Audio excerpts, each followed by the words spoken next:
Okay, thanks for tuning in, everybody. Good to be with you today.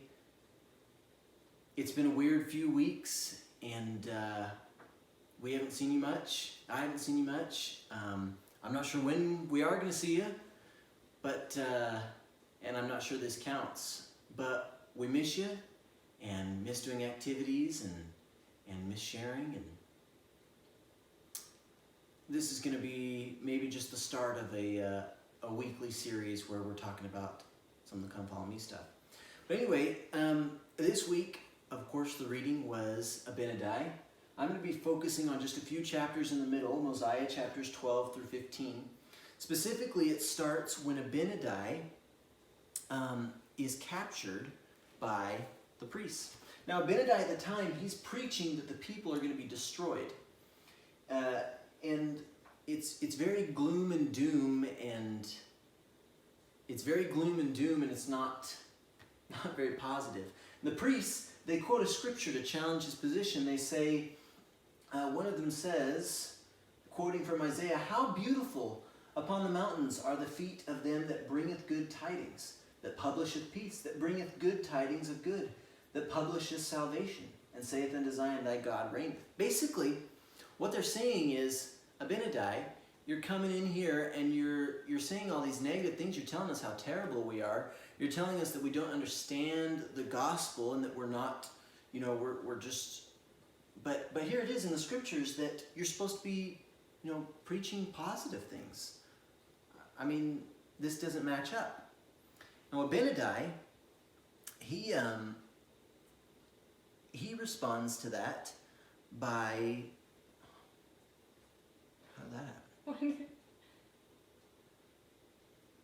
So Abinadi responds to that, and he explains that salvation is more than just keeping the commandments.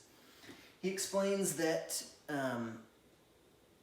salvation comes not by the law alone, but through the atonement which God himself will make for the sins and iniquities of his people. They must unavoidably perish, notwithstanding the law of Moses. And then this is kind of cool. So this scripture that they quoted just a minute ago that says how great upon the mountains are the feet of the ones that publish good tidings of good, that's from Isaiah chapter 52. Now Isaiah transitions immediately into Isaiah 53, which Abinadi quotes entirely. And Isaiah chapter 53 is a chapter that is a prophecy about Christ and about how he'll come to save us, and that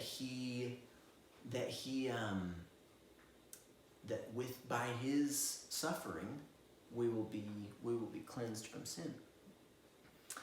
And he explains that the prophets, these are they who have published peace, who have brought good tidings of good, who have published salvation and said unto Zion, thy God reigneth. So in summary, Abinadi brings it around and he says, you quoted this scripture, but this scripture isn't talking about what you think it is.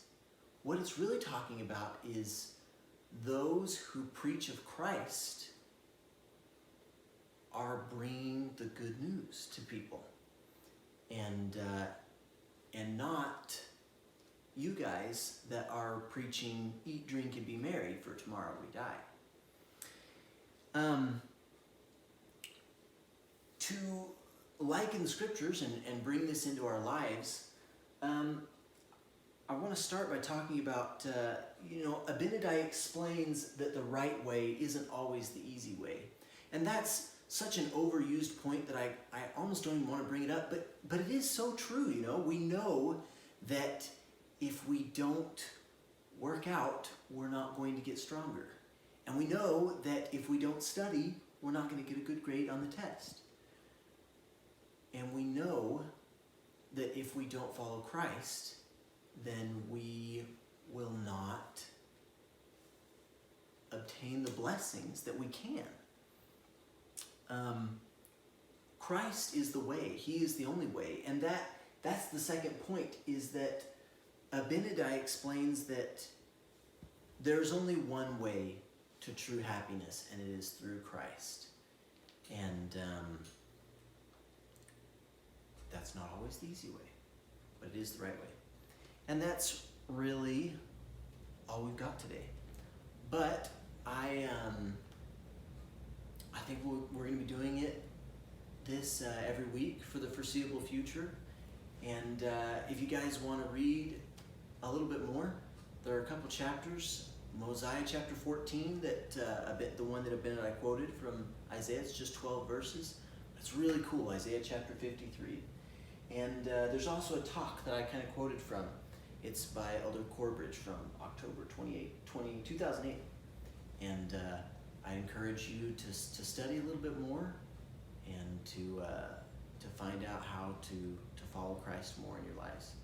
We love you guys. Thanks for tuning in. Bye for now.